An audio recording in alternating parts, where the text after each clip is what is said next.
Okay, for the second day in a row, yes, I have some good news. China is reporting no new locally transmitted coronavirus cases. Now, while it may be a major milestone in containing the virus, and it is, health experts warn China needs to be prepared for a potential second wave of infections.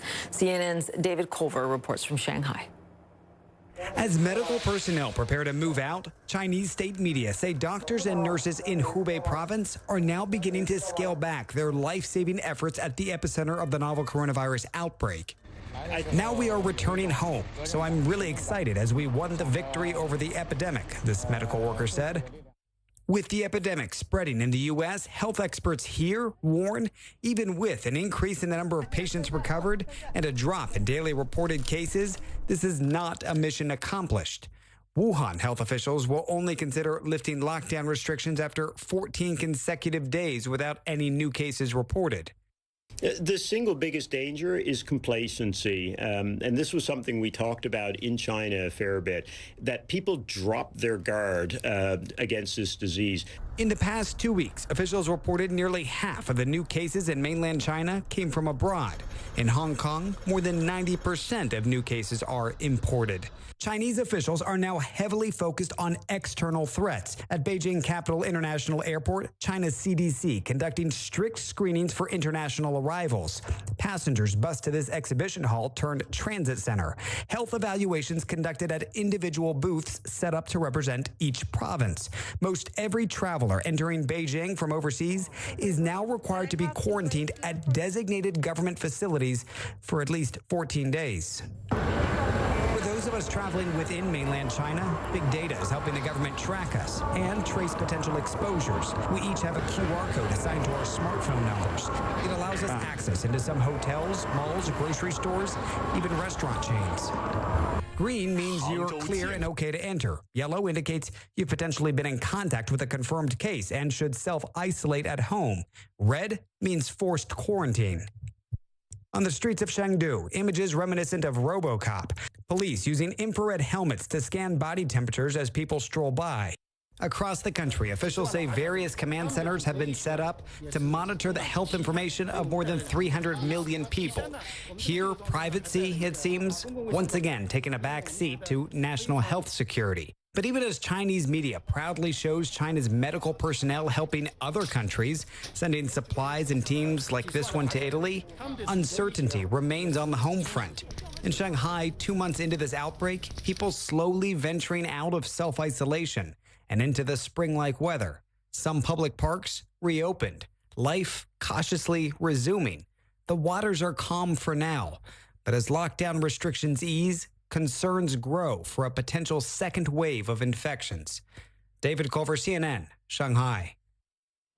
Okay, now, despite being just a short distance away from mainland China, Taiwan is now appearing that they have a handle on the coronavirus outbreak. It is still too early to tell, but out of a population of nearly 24 million people, the World Health Organization is reporting that the island has about 77 infections at this hour. And this is good news as well, only 1 death. So what is it doing right? For more, Taiwan-based journalist Hilton Yip joins me now via Skype. Taiwan, you're talking about a place that is a very tightly packed urban environment. It is a marvel that Taiwan managed to really have a successful containment. And if we look at a map right now, you can see those 77 cases in context to the countries around it. I mean, even if you look at a country like Singapore, maybe 5 or 6 million people there, they still had 313 cases. And then you look to South Korea and Japan, many, many more cases. Yes, higher populations, but still, even if you do the averages, still, Taiwan did incredibly well. What did it do right? Okay. Hello, Paula. Thank you for having me here. Taiwan has done a lot of things right. It was vigilant early on. It also implemented a lot of proactive measures, even up to now. But it started doing this from December 31st. And then the third thing is that it did all this with a lot of transparency. And so the point is that it's an all-around strategy. It's a very broad strategy. So I think they did a lot of things right. It wasn't just like one or two things. So. And when we say it wasn't just one or two things, you know, we just reported that California shut down. So we're looking at that happening at this point in the pandemic. What can be modeled? I mean, when you say they did a lot of things right, what can be modeled in other areas right now? Okay, you know, this is kind of tough because one thing that Taiwan did is that it's for instance, from December 31st, they actually started inspecting passengers from Wuhan. And then in January, on the 23rd or so, they started banning flights from Wuhan. And then early February, they started banning visitors from China. So the issue is that they took a lot of measures to prevent the cases from coming to Taiwan and to prevent the cases from being from piling up. So far, Taiwan is not under lockdown. So it's you know, it's kind of difficult to compare it to a place like California, as you say, which is.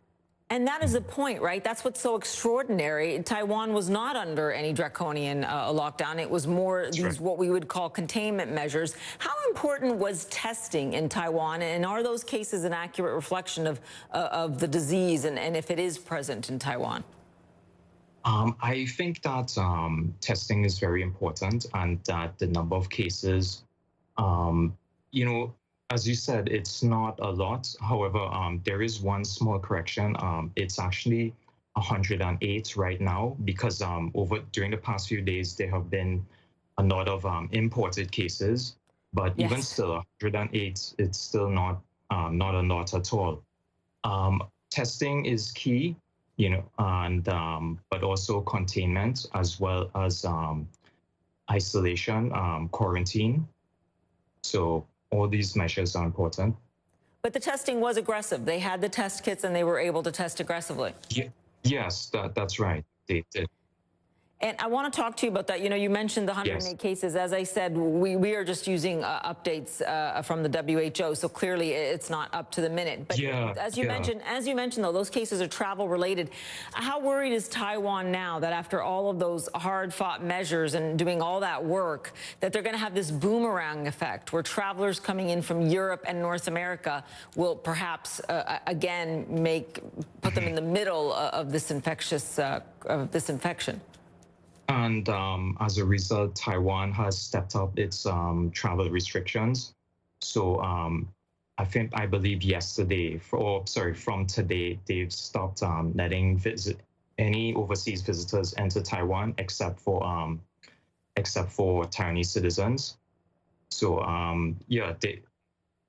they're ramping up their restrictions. Mm-hmm. Well, thank you for bringing this perspective because it is extraordinary. There was no shutdown of the economy there, and yet they were able to really contain the cases, and that's remembering, right? 24 million people in a very contained space, urban environment. Hilton Yip, thanks so much. Really appreciate it.